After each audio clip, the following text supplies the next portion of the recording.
নমস্কার বন্ধুরা, আমার চ্যানেলে সকলকে স্বাগত। আজকে দারুণ একটা রেসিপি বানিয়ে দেখাবো, যে রেসিপিটা একাই 100। ডালটাকে আমি আধ ঘন্টা ভিজিয়ে রাখছি।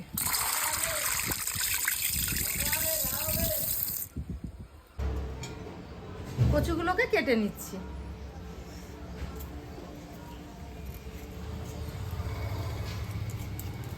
এইভাবে কচু রান্না করলে যারা খেতে ভালোবাসে না তারাও খাবে। গরম সর্ষে তেলে দিয়ে দিচ্ছি একটা বড় তেজপাতা, হাফ চামচ সাদা জিরে, একটা শুকনো লঙ্কা, দুটো এলাচ আর দুটো দারচিনি।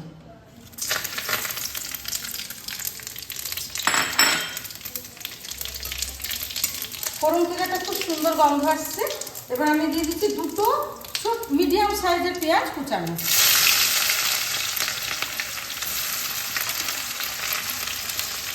আর একটা বড় টমেটো কুচানো। এই পেঁয়াজ আর টমেটোটাকে ভালোভাবে আমি ভেজে নেব। পেঁয়াজ আর টমেটোটা ভাজা হয়ে গেছে। এবার এর মধ্যে আমি দিয়ে দেবো যে কচুগুলো কেটে রেখেছিলাম, এটা দিয়ে দেবো। কচুটাকে একটু আমি একটু ভাজা করে নেব। কচুটা আমি 5 মিনিট ভেজে নিলাম। এখানে একটা মশলার পেস্ট বানিয়ে রেখেছি। আদা 25 গ্রাম, কাঁচা লঙ্কা 5টা, আর 5-6 কোয়া রসুন। এটা এবার এর মধ্যে দিয়ে আমি কষিয়ে নেব।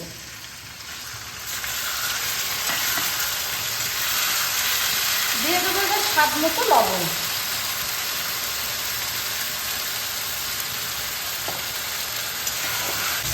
আদা রসুন কাঁচা গন্ধ আর নেই। এবার আমি দিয়ে দেবো কিছু শুকনো গুঁড়ো মশলা।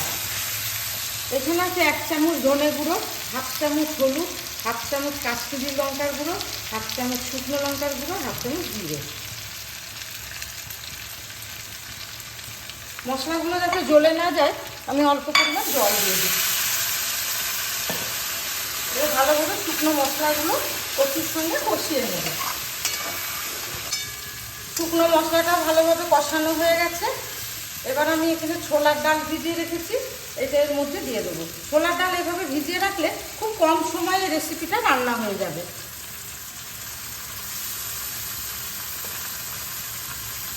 ব্যস্ত দিলে এই রেসিপিটা খুব সহজেই রান্না করা যাবে। ডালটা ওই মশলার সঙ্গে ভালোভাবে কষিয়ে নিচ্ছি। ছোলার ডালটা ওর মধ্যে কষানো হয়ে গেছে মশলার সঙ্গে, কচুর সঙ্গে। এবার আমি দিয়ে দেবো জল। ডালটা যেহেতু আমি ভিজিয়ে রেখেছিলাম 7-8 মিনিটের মধ্যে সিদ্ধ হয়ে যাবে। ঢাকনা চাপা দিয়ে এটাকে কুক করে নেব। আর দিয়ে দেব 1 চামচ চিনি।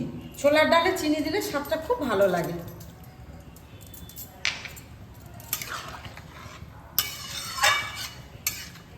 ঢাকনা চাপা দিয়ে 5-7 মিনিট আমি কুক করে নেব।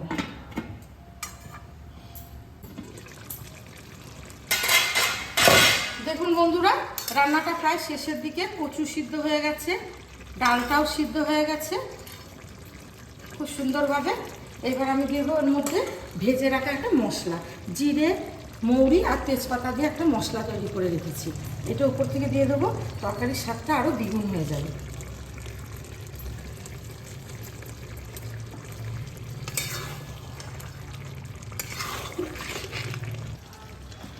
উপর দিয়ে ছিটিয়ে দিচ্ছি কুচানো ধনেপাতা।